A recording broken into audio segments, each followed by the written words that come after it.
when I saw what was then called the Niebaum Estate, I couldn't believe its beauty, and it was big. It was 1,700 acres with beautiful mountains and a lake and 100 acres of vineyard and this 1880 Queen Anne house. It was the queen of the Napa Valley, and began to learn the history of what had been almost a mythical winery called Inglenook.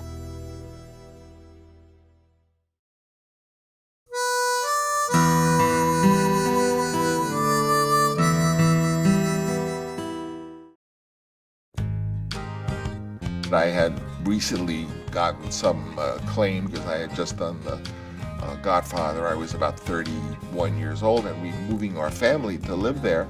And I got a visit from Robert Mondavi, who was to me a famous, important icon of the wine industry. And so I was, so touched that he would come. And he said, "I'm coming to greet you," he says, "because I want you to know that you have bought the jewel of the Napa Valley." And once again, I started to, have an education as to what Inglenook had been.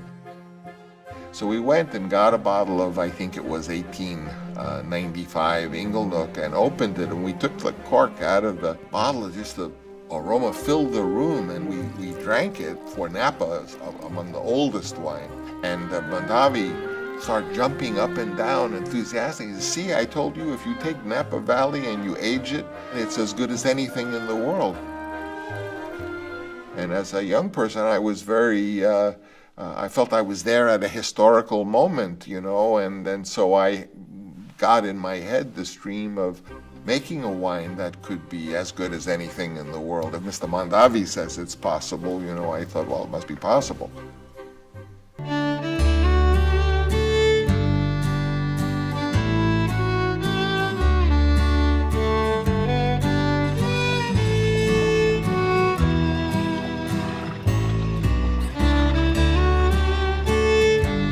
Gustave Niebaum was like one of the wealthiest men in the world, and he was young, and he had a great interest in wine. He had traveled all over Europe. He had visited all the great wine regions.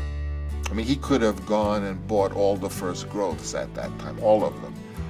Then Niebaum instead took his vast wealth and knowledge and did a lot of research and bought a piece of what he felt was the perfect location in the Napa Valley, which was there in Rutherford.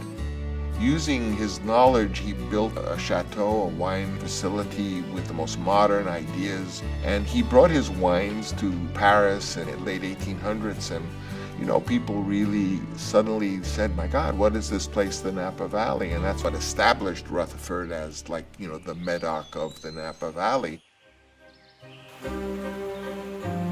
Inglenook was very beloved property and company. In fact, if you pull a string on any winery in the Napa Valley, it will lead you back to Inglenook. Unfortunately, he died in 1909, and his widow wasn't sure what to do with this beautiful estate, and ultimately she brought in some people. And then there was Prohibition, so all American fine wines were really traumatized by Prohibition. 20 years where you're not allowed to sell wine. Families like my own were allowed to make 2 barrels in their basement, and they used to talk about how much fun it was to squish the grapes. And somehow in my mind, I thought when I had boys, it'd be fun if every year we just made wine and gave wine to the family for Christmas. That's where the idea came from for me.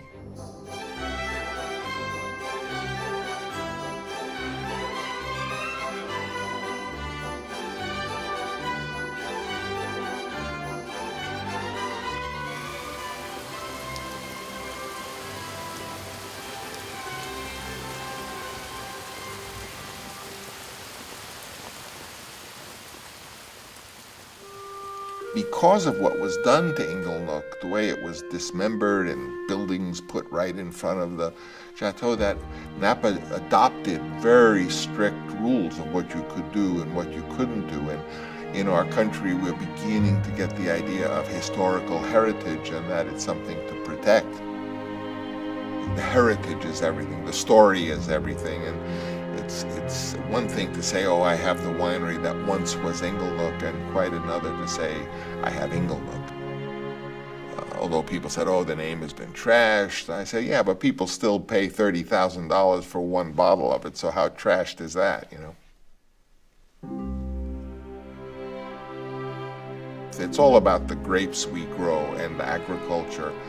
Certainly when we make the wine, depending on the expertise of the winemaker and his palate and sensibility, but it's the fruit that he has to work with. I wanted someone who would be just the winemaker of Inglenook and be dedicated to it. And Philippe Basco, who had made the wine at Chateau Margaux for 20 some odd years, turned out to be our winemaker, and ultimately the estate manager did come to join us. But he comes to Napa with, open mind, and he didn't know Napa Valley, and he has to discover what is unique about the Napa and what is unique about the Inglenook. This is a work that's measured in decades, whereas I think in my lifetime I'll see the renovation and the emergence of Inglenook as the great American winery. For it to really reach its goal could take 20 years, But I feel very confident that my children, who were raised in that home, they all went to school, their friends are all from the Napa Valley, and they love the property as they should, and their children now love it. So I know that the Inglenook tradition will be passed on within our family, as of course the great wineries of the world have been passed on in certain families for hundreds of years, and it's my dream that that will happen.